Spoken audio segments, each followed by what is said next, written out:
Hermanto, Ridwan, dan Fikri Ramadan, tiga tersangka pembunuhan yang korbannya Apriansyah di Palembang, Sumatera Selatan, diringkus unit Reskrim Polsek Seberang Ulu 2 Palembang.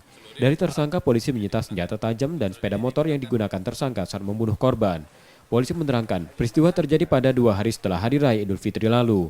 Korban didatangi tiga tersangka dan langsung dianiaya bersama dengan senjata tajam hingga terluka serius. Korban tewas saat mendapat perawatan di rumah sakit. Pada polisi, tersangka mengaku membunuh korban setelah salah satu tersangka sakit hati adiknya sering dibully korban. Untuk 2 orang masih DPO dan saat ini masih kita lakukan pencarian terhadap kedua orang tersangka yang juga terlibat secara langsung.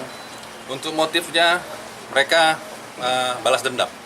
Jadi antara tersangka dengan korban sudah ada permasalahan sebelumnya dan para tersangka menyelesaikan dengan caranya mereka melakukan pengeroyokan.